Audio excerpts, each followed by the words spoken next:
Hello, this is Papa B reading, and I'm continuing in reading the book The Magician's Nephew, which is part of the HarperCollins, The Complete Chronicles of Narnia, written by C.S. Lewis. And I will be reading the second part of chapter 14, which is titled The Planting of the Tree. I begin. He bowed his great head rather sadly and breathed into the magician's terrified face. "Sleep," he said.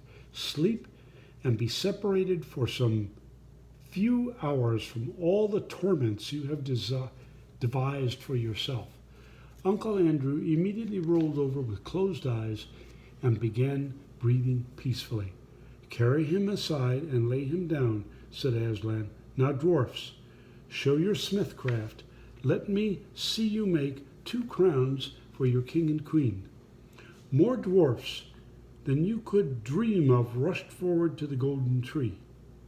They had all its leaves stripped off, and some of its branches torn off too, before you could say Jack Robinson. And now the children could see that it did not merely look golden, but was of real soft gold.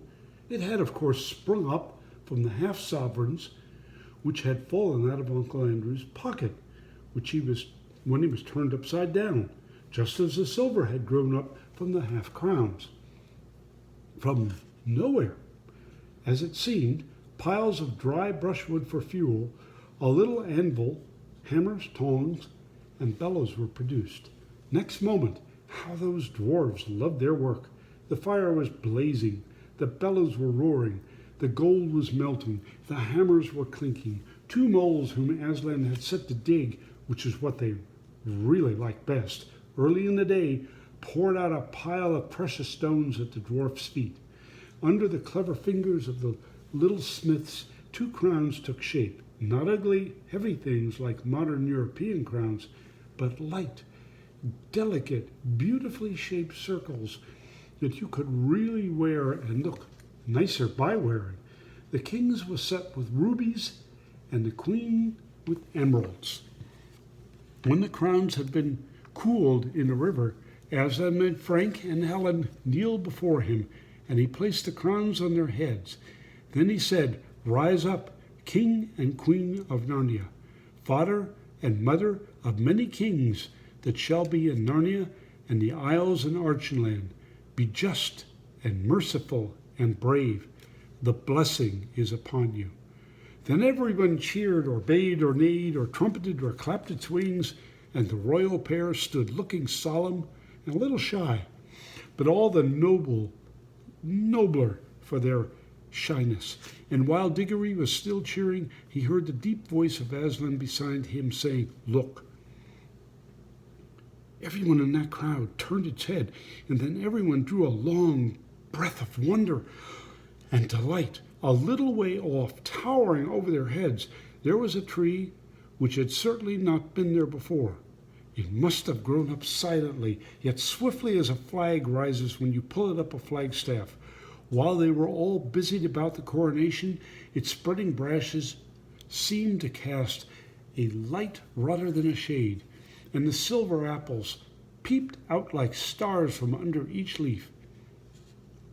But it was the smell which came from it, even more than the sight, that had made everyone draw in its breath. For a moment, one could hardly think about anything else. "Son of Adam," said Aslan, "you have sown well, and you Narnians, let it be your first care to guard this tree, for it is your shield. The witch of whom I told you has fled far away into the north of the world. She will live on there, growing stronger in dark magic. But while that tree flourishes, she will never come down into Narnia. She dare not come within 100 miles of the tree, for its smell, which is joy and health to you, is death and horror and despair to her." Everyone was staring solemnly at the tree, when Aslan suddenly swung round his head, scattering golden beams of light from his mane as he did so, and fixed his large eyes on the children. "What is it, children?" he said, for he caught them in the very act of whispering and nudging one another. "Oh, Aslan, sir," said Diggory, turning red, "I forgot to tell you. The witch has already eaten one of those apples, one of the same kind that tree grew from." He hadn't really said all he was thinking, but Polly at once said it for him. Diggory was always more afraid than she of looking a fool. "So we thought, Aslan," she said, "that there must be some mistake, and she can't really mind the smell of those apples." "Why do you think that, daughter of Eva?" asked the lion. "Well, she ate one." "Child," he replied, "that is why all the rest are now a horror to her. That is what happens to those who pluck and eat fruits at the wrong time and in the wrong way. The fruit is good, but they loathe it ever after." "Oh, I see," said Polly. "And I suppose because she took it in the wrong way, it won't work for her." "I mean, it won't make her always young and all that." "Alas," said Aslan, shaking his head, "it will. Things always work according to their nature. She has won her heart's desire. She has unwearying strength and endless days like a goddess, but length of days with an evil heart is only length of misery, and already she begins to know it. All get what they want. They do not always like it. I nearly ate one myself," said Aslan. Said Diggory. "Would I?" "You would, child," said Aslan, "for the fruit always works. It must work, but it will not work happily for any who pluck it at their own will. If any Narnian, unbidden, had stolen an apple and planted here to protect Narnia, it would have protected Narnia, but it would have done so by making Narnia into another strong and cruel empire like Charn, not the kindly land I mean it to be. And the witch tempted you to do another thing, my son, did she not?" "Yes, Aslan, she wanted me to take an apple home to mother.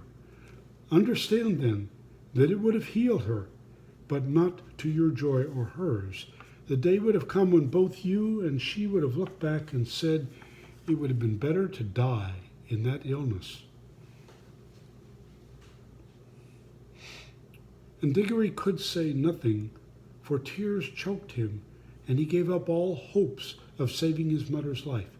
But at that same time he knew that the lion knew what would have happened, and that there might be things more terrible even than losing someone you love by death. But now Aslan was speaking again, almost in a whisper. "This is what would have happened, child, with a stolen apple. It is not what will happen now. What I give you now will bring joy. It will not, in your world, give endless life, but it will heal. Go pluck her an apple from the tree."